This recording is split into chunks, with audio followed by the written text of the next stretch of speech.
Hello everyone, कैसे हैं आप। आज हम लोग पढ़ने जा रहे हैं हिस्ट्री ऑफ अकाउंटिंग। आप जैसे कि देख रहे हैं, हिस्ट्री ऑफ अकाउंटिंग जो है ल्यूका पैचियोली, इनको फादर कहा जाता है अकाउंटिंग का। इसकी वजह ये है कि ये पहले पर्सन थे जिन्होंने अकाउंट्स को बर्थ दिया, यानी कि एक तरह से इन्होंने एक ऐसी बुक पब्लिश करवाई जो पहली बार अकाउंटिंग के बारे में बात करती है।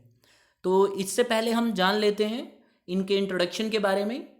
अगर आप देखें रिनासेंस के बारे में, रिनासेंस होता है 14th सेंचुरी से लेके और 16th सेंचुरी, इसके बीच का जो टाइम पीरियड है इसको कहा जाता है। तो इस समय अगर आप देखेंगे आर्ट, कल्चर और जो नॉलेज था और ग्रोथ था, डेवलपमेंट इस दौरान बहुत तेज़ी से हुआ। तो कुछ लोगों का नाम बहुत ही ज़्यादा इम्पॉर्टेंट है और बहुत ही पॉपुलर हुए, अगर हम कहें ये बहुत ही ज़्यादा फेमस हुए। जिनमें से एक थे लियोनार्डो द विंची। अगर आप देखो लियोनार्डो द विंची आप जानते हो, और ये एक ऐसे पर्सन थे जो आज भी अगर हम पूरी दुनिया में सबसे ज़्यादा इंटेलिजेंट पर्सनों की बात करें तो इनका नाम सबसे ऊपर रहेगा, क्योंकि ये ऐसे पर्सन थे जिनके अंदर बहुत सारी क्वालिटीज़ थी।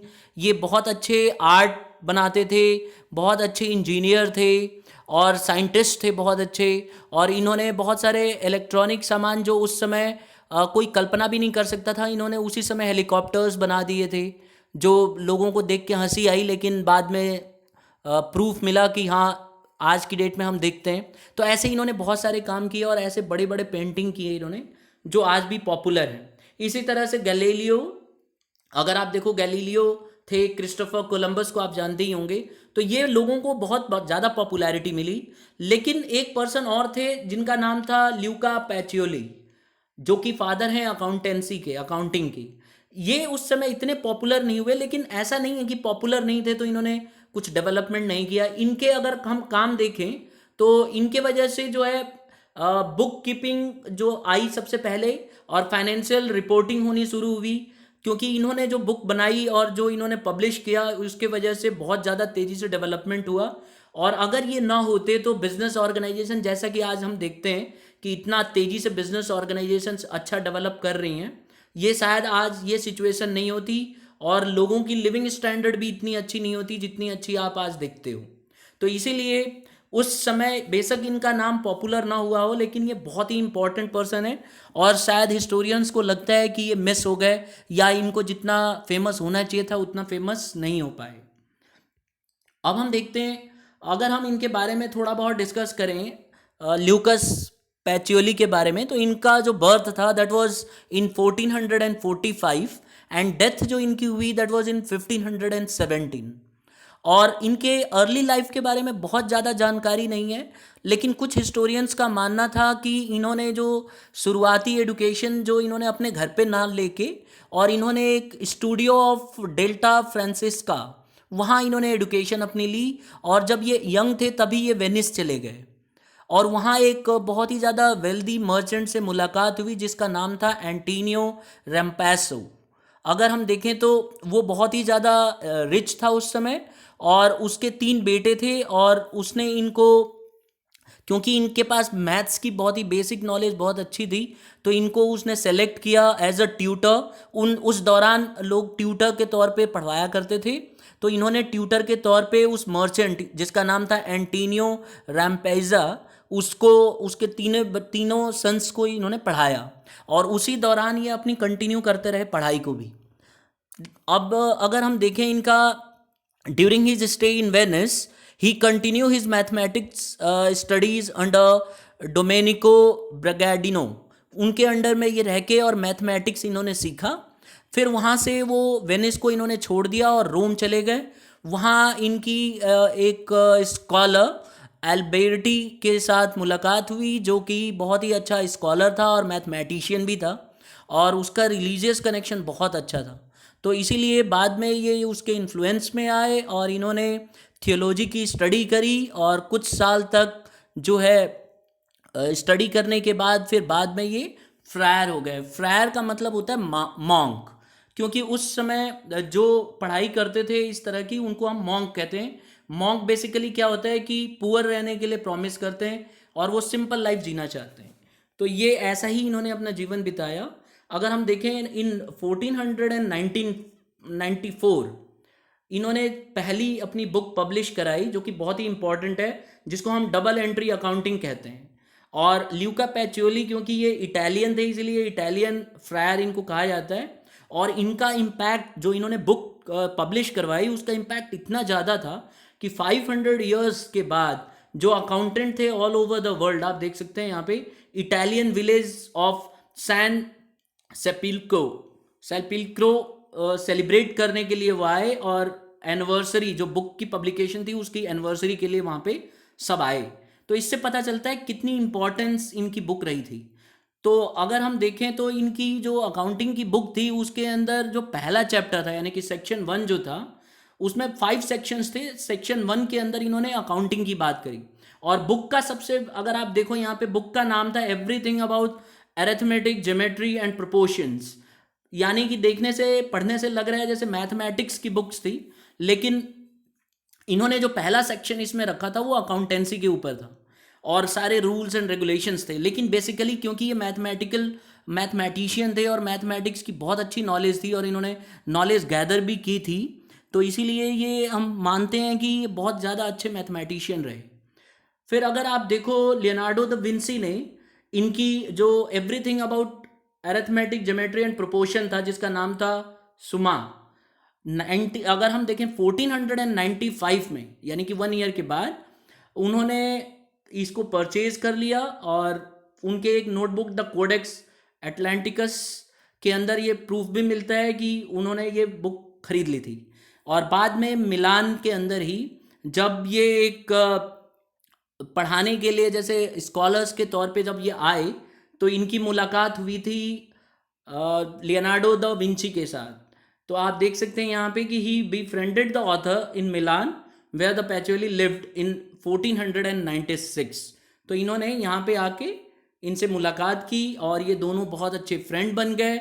और माना जाता है कि लियोनार्डो द विंची, जिनके पास बहुत ज़्यादा खूबियाँ थीं और बहुत ही इंटेलिजेंट माने जाते थे, जिनके पास ये उस समय कहा जाता था कि लियोनार्डो द विंची एक हाथ से पेंटिंग या ड्राइंग बना लेते थे और दूसरे हाथ से कुछ लिख लेते थे। तो इतने ज़्यादा उनका माइंड को उन्होंने कंट्रोल किया हुआ था। और उनकी जो पेंटिंग है, आप देखोगे, एक से बढ़ के एक पेंटिंग दी है, जिसमें से एक सबसे मास्टरपीस जिसको माना गया है लास्ट सपर।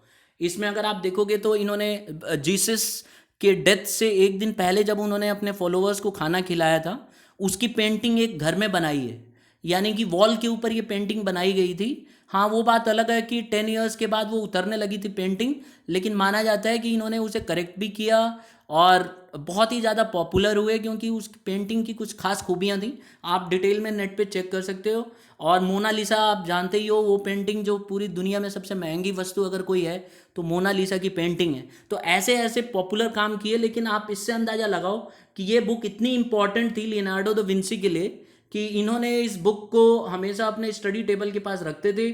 और इसी की वजह से माना जाता है कि लास्ट सपर जो इन्होंने बनाया, इसमें बहुत सारे इसकी चीज़ें इन्होंने इंट्रोड्यूस किया। और ये जो बुक छपी थी, जो आप देखोगे ल्यूका पैचियोली ने बनवाई थी, जो छपवाई थी, ये 10 नवंबर से 20 नवंबर 1494 के बीच में बनी है। इसकी एग्जैक्ट डेट नहीं पता है, इसीलिए 10 दिन के डिफरेंस में हिस्ट्री में इसके मिलते हैं डेट, तो इसीलिए स्पेसिफिक डेट नहीं दिया हुआ है। फिर आप देख सकते हो 1496 एंड से लेके 98 में इन दोनों ने कोलैबोरेट किया और एक साथ काम किया और एक बुक बनाई, डिवीना। ये देखिए, डिवीना ये बुक थी, यहाँ पे है, मैं अंडरलाइन करके दिखा देता हूँ आपके लिए, ये रही। ये इन पे काम किया इन्होंने। और बाद में कुछ समय के बाद जो एक किंग थे, जो कि फ्रांस का किंग था, वो उसने आक्रमण किया और कॉन्कर कर लिया सिटी, और इसीलिए ये बुक समय पे पब्लिश नहीं हो पाई। लेकिन कुछ एक डिकेड के बाद 1509 में ये आप देखोगे ये बुक पब्लिश हो गई थी और बाद में ये छपी और बहुत ही ज़्यादा पॉपुलर बुक हुई ये भी। तो इससे हम अंदाज़ा लगा सकते हैं कि इनका काम कितना इम्पॉर्टेंट था।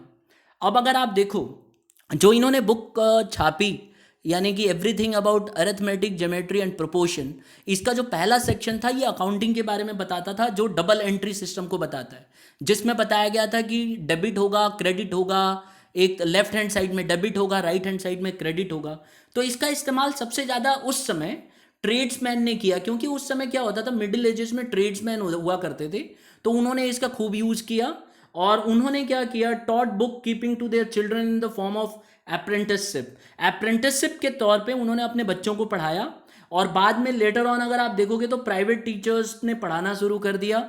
अगर हम इंडिया की बात करें तो इंडिया के अंदर Hindustani bahi khata was taught by munims through apprenticeship. तो ऐसा नहीं है कि इंडिया में नहीं शुरू किया था, इंडिया में भी 18th उसमें अगर आप देखो दशक में, तो इंडिया के अंदर भी अकाउंटिंग का इस्तेमाल किया जाता था, और ये उन कंट्रियों में से है जिन्होंने सबसे शुरुआती स्टेज पे ही अकाउंटिंग को स्टार्ट कर दिया था।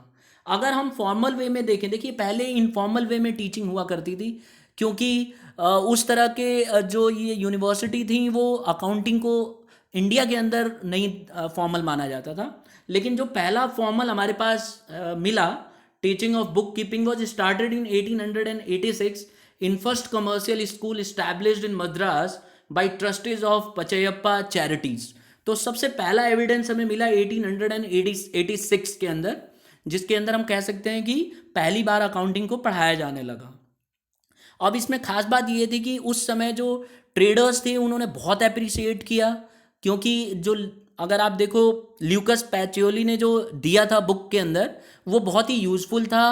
और ल्यूकस पैचियोली का ये भी मानना था कि कभी भी ट्रेडर जो है और जो अकाउंटेंट है उसको जब तक डेबिट और क्रेडिट दोनों मैच ना हो जाए उसको नींद नहीं आनी चाहिए और शाम को उसे सोना नहीं चाहिए। तो इतना ज़्यादा उन्होंने इसको फेवरेबल किया और इतना ज़्यादा कॉन्फिडेंस था उनको। और अगर आप देखोगे 500 ईयर्स तक यही सब चलता रहा और इसमें कोई खास बदलाव हुआ नहीं। तो इससे पता चलता है कितना इम्पोर्टेंट था उस समय। तो ये बुक जो थी ये बहुत ही ज़्यादा पॉपुलर हुई और इसी के वजह से हम लोग कॉमर्स में अकाउंटेंसी पढ़ते हैं। और देखा जाए तो इसीलिए मैथ्स का इसमें काफ़ी इम्पोर्टेंस रहा है। और अगर आप और थोड़ा बहुत अगर देखो तो जो ल्यूकस पैचियोली थे इन्होंने लियोनार्डो दा विंसी के साथ अच्छे समय भी बिताए और एक साथ इनफैक्ट ये लोग रहे भी। बाद में जब ये लोग छोड़ के चले गए थे रोम तो एक साथ भी रहे और काफ़ी मैथमेटिक्स सिखाया ल्यूकस पैचियोली ने लियोनार्डो दा विंसी को। तो इससे पता चलता है कि कितना ज़्यादा नॉलेजेबल पर्सन थे। अब अगर हम कंक्लूड करें तो हम देखेंगे कि फ्रायर, क्योंकि हम फ्रायर इसलिए कह रहे हैं क्योंकि ये मॉन्क थे, तो जो मॉन्क ल्यूका पैचियोली थे इन्होंने पूरी अकाउंटिंग सिस्टम में एक तरह से रिवॉल्यूशन पैदा किया। और इसके वजह से आप देखोगे managers were able to track of internal operations and thereby attain greater efficiency and profitability. तो इसके वजह से जितने मैनेजर्स हैं आज भी अगर हम देखें तो मैनेजर्स ज़्यादा एफिशिएंट और प्रॉफिटेबल क्यों होते हैं, क्योंकि वो अकाउंटिंग सिस्टम को फॉलो करते हैं। डबल एंट्री सिस्टम जो है इसने बहुत ही समय तक, मैंने जैसे कि आपको बताया 500 ईयर्स तक इसमें कुछ बदलाव नहीं आया। और these fundamentals were essential to the progress of business including the development of capital market system and modern economies, जो आज हम लोग आज देखते हैं कि पूरी दुनिया में बिजनेस कितना इंपॉर्टेंट है। इसके पीछे अगर हम देखें तो ल्यूकस पैचियोली का हाथ है और इसीलिए हम इनको इतना ज़्यादा इम्पोर्टेंस मानते हैं। और इन्हीं के वजह से स्टैंडर्ड ऑफ लिविंग, जो लोगों की स्टैंडर्ड ऑफ लिविंग है, इसमें चेंजेस आए हैं। अगर ये नहीं होते और अगर इन्होंने ये बुक पब्लिश नहीं की होती तो ऐसा हिस्टोरियंस का मानना है कि इतना जल्दी से जो बिजनेस ऑर्गेनाइजेशंस हैं इतना अच्छा नहीं कर पाती और इतना ज़्यादा फेवरेबल कंडीशंस नहीं आती और लोगों की जो लाइवलीहुड है उसमें इतने बदलाव नहीं आते। तो इसीलिए इनका माना जाता है कि अकाउंटिंग प्रैक्टिशनर्स जो हैं, चाहे वो पब्लिक हो, चाहे इंडस्ट्री हो, चाहे नॉट फॉर प्रॉफिट ऑर्गेनाइजेशन हो, सब ने इसका इस्तेमाल किया और आज भी हम लोग इसको यूज़ करते रहते हैं। और इसमें थोड़े बहुत चेंजेस आए हैं लेकिन मोस्ट ऑफ द जो रूल्स एंड रेगुलेशंस जो ल्यूकस पैचियोली ने उस समय बताए थे वही आज भी यूज़ हो रहे हैं। तो यही है अकाउंटिंग की हिस्ट्री कि इस तरह से धीरे धीरे इस्टेब्लिश हुई और आज की डेट में हम इसको यूज़ करते हैं। Thank you for listening the video and if you अगर आपको कुछ इसमें अच्छा लगा हो तो आप लाइक एंड सब्सक्राइब जरूर कीजिएगा। Thank you for listening. Have a nice day.